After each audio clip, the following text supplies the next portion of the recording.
والجار الجنب والصاحب بالجنب وابن السبيل. قال النبي صلى الله عليه وسلم: يا نساء المسلمات لا تحقرن جارة لجارتها ولو فرسنا شاة. میرے دوستوں اور بزرگوں، اللہ تعالیٰ نے ہمیں دنیا میں زندگی گزارنے کے تمام اصول و قواعد بتلائے، اور انہی اصول و قواعد پہ چلنے کی بدولت یہ معاشرہ سدھر سکتا ہے اور آپس میں محبتیں عام ہو سکتی ہیں، وگرنہ یہ معاشرہ بغض و عداوت اور نفرتوں کی آگ میں سلگتا ہی رہے گا۔ تو انہی آداب، اصول و قواعد میں سے قرآن و سنت نے ہمیں یہ حکم دیا کہ تم پڑوسیوں کے ساتھ کیسے رہو۔ جو حدیث شریف آپ کے سامنے پڑھی گئی اور جو آیات کریمہ، اس میں اسی خاص بات کی طرف توجہ دلائی گئی کہ پڑوسیوں کے ساتھ حسن سلوک کیا جائے اور مل جل کر آپس میں محبت سے رہا جائے۔ اس حدیث شریف میں خصوصی طور پر خواتین کو خطاب کرتے ہوئے فرمایا کہ اے مسلمان عورتوں، کوئی پڑوسن عورت اپنی دوئی پڑوسن عورت کے لیے ہدیے کو یا کسی تحفے کو حقیر نہ سمجھے،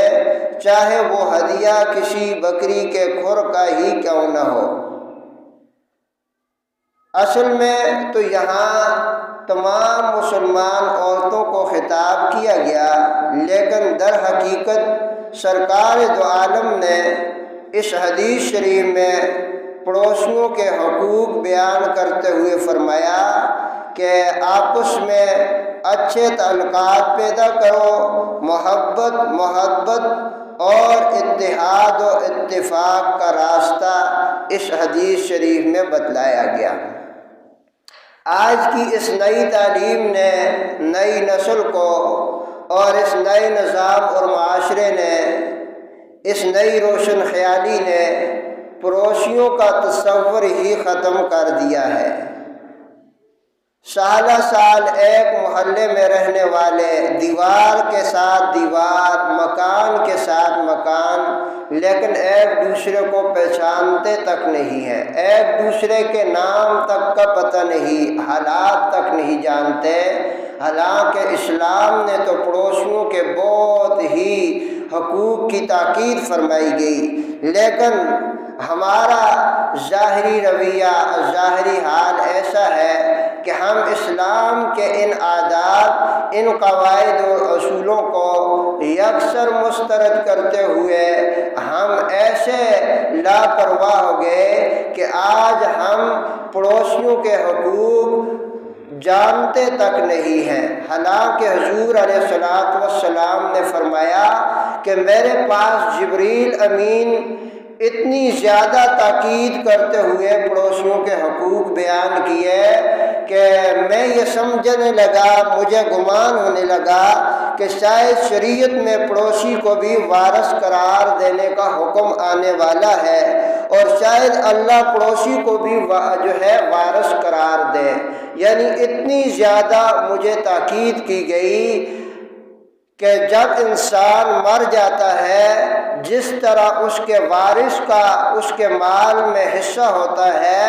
حضور نے فرمایا مجھے گمان ہونے لگا کہ پڑوسی کو بھی اسی طرح وارث کی طرح مال میں حصہ دار کہیں قرار دے دیں۔ یعنی اتنی زیادہ اللہ نے تاکید کی، جبریل کو بھیجا اور جبریل نے حضور کو پڑوسیوں کے حقوق کے بارے میں تاکید فرمائی۔ اور ایک دوسری حدیث شریف میں حضور علیہ الصلوۃ والسلام نے فرمایا کہ وہ بندہ مومن ہی نہیں ہو سکتا جس کے پڑوس میں کوئی بھوکا آدمی سوئے، یا جس کے پڑوس میں کوئی آدمی بھوکا ہو اور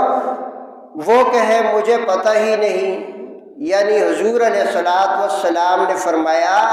کہ یہ کہنا کہ مجھے پتہ ہی نہیں یہ غفلت ہے۔ تمہیں پتہ کیوں نہیں؟ وجہ یہ ہے کہ تمہیں احساس نہیں، تمہیں ادراک نہیں، تمہیں پڑوسیوں کے حقوق کا خیال نہیں، اسلام نے پڑوسیوں کے کیا حقوق بتائے اس کی اہمیت نہیں، اس لیے کہہ رہے ہو کہ مجھے پتہ ہی نہیں۔ وہ کیسے ہے؟ حالانکہ اسلام نے تو کہا ہے کہ وہ مومن ہی نہیں ہے کہ وہ اس کا پڑوسی بھوکا ہو اور وہ کہے مجھے پتہ ہی نہیں ہے۔ تو میرے دوستوں اور بزرگوں، اگر دل میں اہمیت ہو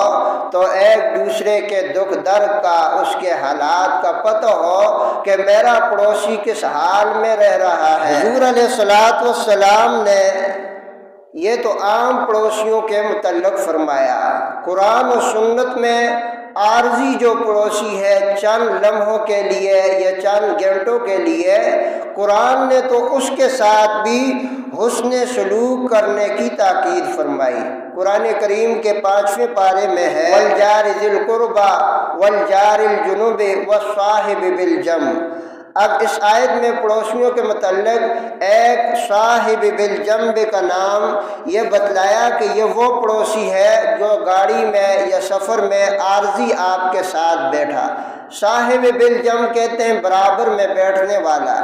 اللہ نے قرآن کریم میں اس کے ساتھ بھی حسن سلوک کا حکم دیا کہ جو تھوڑی دیر کے لیے آپ کا ہم سفر ہے، آپ کا ساتھی ہے، اس نے تھوڑی دیر کے لیے آپ کی ہم سفری اختیار کی ہے، تو اس کا بھی یہ حق ہے کہ تمہیں چاہیے اس کو تکلیف نہ دی جائے، اس کو راحت پہنچانے کی کوشش کی جائے، تمہاری گفتگو سے یا عمل سے اسے کوئی تکلیف نہ پہنچے۔ تو اس لیے قرآن کریم میں صاحب بالجنب کے ساتھ اس بات کی طرف توجہ دلائی گئی کہ جو تمہارا عارضی جو ہے پڑوسی ہے، عارضی ساتھی ہے، عارضی جو ہے جو تمہارے ساتھ کچھ لمحوں کے لیے گاڑی میں سیٹ میں سوار ہوا ہے، اس کے ساتھ بھی حسن سلوک کی تاکید ہے۔ تو پھر جو آپ کے محلے میں، آپ کے گھر کے ساتھ، آپ کی دیوار کے ساتھ مستقل طور پر جو ہے کئی عرصے سے، سالوں سے، دنوں سے رہ رہا ہے، تو آپ سوچیں پھر اس پڑوسی کے کتنے حقوق ہیں۔ اب اس پڑوسی کو راحت پہنچانے کے لیے اسلام نے کتنی زیادہ تاکید کی ہے، کتنا زیادہ جو ہے اس معاملے میں توجہ دلائی ہے۔ لیکن میرے دوستوں اور بزرگوں، ان چیزوں کی اہمیت تب ہوگی جب ہم اللہ اور اس کے رسول کے اقوال کو اہمیت دیں گے، تو تب ہمیں یہ فکر ہوگی کہ میرے نبی نے، میرے رب نے تو یہ حکم دیا ہے کہ پڑوسی کے ساتھ حسن سلوک کرو، اور میرا جو طرز عمل رویہ ہے یہ تو اسلام کے خلاف ہے، مجھے چاہیے کہ میں اپنے اس رویے کو بدلوں۔ یہ احساس تب پیدا ہوگا جب ہم اللہ اور اس کے رسول کے اقوال کو اہمیت دیں گے۔ تو بہرحال ایک حدیث میں فرمایا کہ اگر تمہارا پڑوسی اپنے چھت کی شہتیر کو تمہاری دیوار کے اوپر رکھے تو اسے منع نہ کرو۔ شہتیر کہتے ہیں یہ جو دیوار کے اوپر جسے ہم بیم کہتے ہیں، کڑی کہتے ہیں ان کو کی زبان میں، یعنی کہ اگر تمہاری اور اس کی دیوار ساتھ ہے اور قانوناً تو تم حق رکھتے ہو، اسے روک سکتے ہو کہ اس کی جو ہے یہ شہتیر تمہاری دیوار کے اوپر نہ رکھے، لیکن اگر وہ رکھتا ہے اس سے تمہیں کوئی نقصان نہیں ہے، تو حضور علیہ الصلوۃ والسلام نے فرمایا منع مت کرو۔ تمہارے اس تھوڑے سے عمل سے اگر اس کو فائدہ پہنچ جائے، اس کو راحت پہنچ جائے، تو تمہارے نامہ اعمال میں تو کروڑوں نیکیاں لکھی جائیں گی۔ حضور علیہ الصلوۃ والسلام نے فرمایا کہ تہابو، آپس میں ایک دوسرے کو ہدیہ دیا کرو۔ گفٹ جسے عام طور پر کہا جاتا ہے، یعنی آپس میں ایک دوسرے کو ہدیہ دیا کرو، اس سے محبت بڑھتی ہے۔ اور آپس میں محبت سے دیے ہوئے ہدیوں کو حقیر نہ جانے کہ بعض دفعہ کوئی پڑوسی غریب ہوتا ہے، وہ اپنے دوسرے پڑوسی کو ہدیہ کو چیز دے نہیں سکتا، لیکن اس کے دل میں یہ محبت، یہ جذبہ پیدا ہوا کہ میں اپنے پڑوسی کی کوئی خدمت کر لوں، لیکن جب وہ سوچتا ہے میرے پاس تو کوئی ایسی چیز نہیں میں اپنے پڑوسی کو دے دوں اپنی غربت کی وجہ سے، لیکن پھر بھی یہ محبت، یہ جذبہ اس کو اس بات پر ابھارتا ہے، وہ کوئی ہدیہ دیتا ہے تو اب فرمایا حضور علیہ السلام ہدیوں کو حقیر نہ جانے، اس کے خلوص کو دیکھے، دلی جذبے کو دیکھے، نہ کہ اس چیز کو دیکھے یہ کتنی قیمتی ہے۔ یہ ہے ہمارا دین، یہ ہے ہمارا اسلام جس کو ہم بھول گئے۔ یہی وجہ ہے کہ آج ہمارا معاشرہ نفرت و حسد کی آگ میں جل رہا ہے۔ میرے دوستوں اور بزرگوں، حضور علیہ السلام نے ہمیں معاشرت کی یہ تعلیم سکھلائی کہ ہم آپس میں ایک دوسرے کے ساتھ زندگی کیسے گزاریں، کیسے ہم نفرتوں کو محبت میں تبدیل کریں۔ ابتدا میں جو حدیث پڑھی اس میں یہ بات سمجھائی کہ اپنے پڑوسیوں کو ہدایہ تحائف دیا کرو، ایک دوسرے کی خبر گیری کیا کرو، تو اس سے محبتیں بڑھتی ہیں۔ لیکن افسوس کہ نئی تعلیم، نئے معاشرے نے، نئی تہذیب نے پڑوسیوں کا یہ تصور ہمارے اندر سے ختم کر لیا، حالانکہ حدیث میں حضور نے فرمایا، اتنی زیادہ تاکید کی گئی کہ حضور